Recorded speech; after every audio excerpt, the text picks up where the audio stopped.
Bonjour, alors aujourd'hui je vais vous parler des lectures que j'ai faites dernièrement. Je vais commencer avec Oxa Pollock, écrit par Anne Picciotta et Sandrine Wolf. C'est un tome 7 aux éditions XO Jeunesse. L'espoir des lendemains.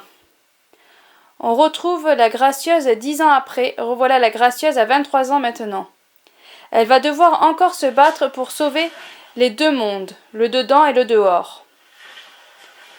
Étant un tome 7, je vais éviter de trop en dire, de peur de vous spoiler. Alors, ce livre parle de pollution, des problèmes qu'on a actuellement, de l'écologie, des pollutions, du monde où on peut en arriver.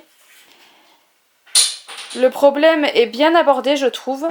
C'est un problème qui est réel, qui est dans notre monde à nous aussi. Le manque d'eau, les déchets importants, cela nous concerne tous. Donc l'histoire parle de toujours Oxa et de tous ses compagnons, ils sont toujours là.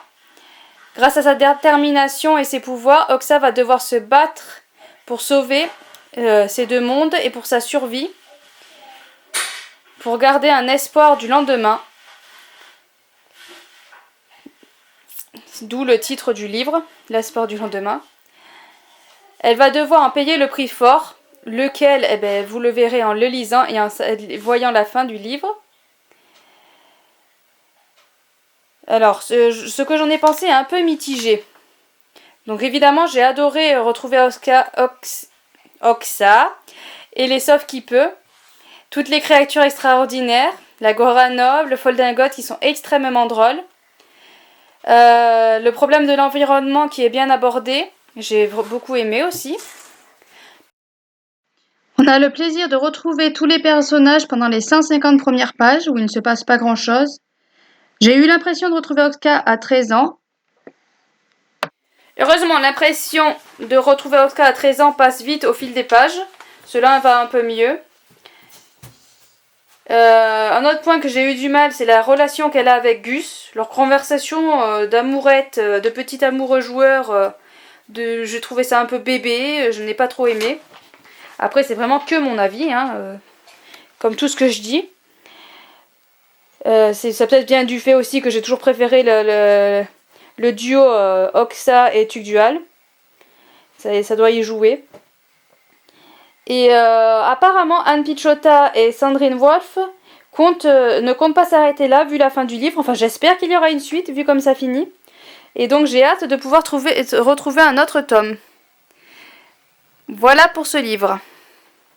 Enclave, tome 1 de Anne Aguirre, aux éditions Livre Poche, publié en 2015. C'est une trilogie, mais il y a 2 hors-série, me semble-t-il aussi. L'histoire se passe après l'apocalypse. C'est une dystopie. On suit le personnage principal qui s'appelle Trèfle. On ne connaît pas son âge exact, mais on arrive à peu près à le deviner. Elle vit sous terre dans les tunnels du métro, elle n'a pas connu autre chose. Elle a connu toute sa vie que ça. Le plus vieux de leur communauté a moins de 30 ans, et par rapport à leur espérance de vie, pour eux, c'est vraiment exceptionnel. C'est un âge très élevé. Les naissances sont contrôlées pour pas qu'il y ait trop de monde.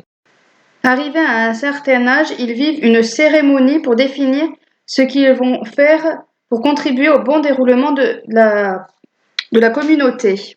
Une cérémonie qui n'est pas très agréable d'ailleurs, mais vous le verrez en le lisant. Il y a 3 catégories dans lesquelles ils peuvent atterrir. Les géniteurs ou génitrices qui sont là seulement pour procréer et élever les enfants. Les ouvriers qui sont là pour construire tout ce dont ils ont besoin, et les chasseurs qui doivent tuer les monstres qui traînent dans les tunnels. Enclave pourrait rappeler certaines autres dystopies, mais pour ma part, cela ne m'a pas dérangé du tout. J'ai beaucoup apprécié ce livre, où on y suit Trèfle, qui va devenir, elle, chasseuse. On va la suivre dans les tunnels et son combat contre les monstres. On va la voir travailler, comment elle fonctionne. J'ai vraiment adoré ce livre. L'action ne s'arrête quasiment pas. Enfin, en tout cas, pour ma part, je n'ai pas eu l'impression de m'ennuyer du tout. Je n'arrivais pas à lâcher le livre, je l'ai lu en à peine 2 jours, alors qu'il me faut beaucoup de temps en général pour lire. Je suis arrivée à la fin en me disant « Oh non, je n'ai pas le tome 2, comment je vais faire ?» Donc je pense que le prochain livre que je vais m'acheter sera le tome 2 d'Enclave. Ça fera partie de mes achats livresques prochainement. Ce livre que j'ai emprunté à la médiathèque, qui s'intitule Le Petit Singe de la 5e avenue, écrit par Kadi Camillo et Bragan Ibantouyin, aux éditions Tourbillon. Je vous le présente avant de le rendre à la médiathèque, car celui-ci, je l'ai trouvé les images vraiment spectaculaires.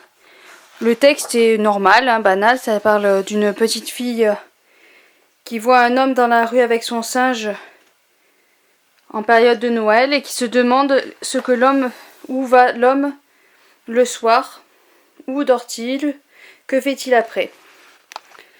C'est une histoire avec amour.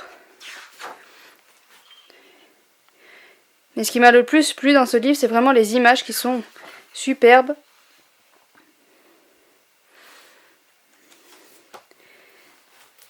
Voilà, au revoir.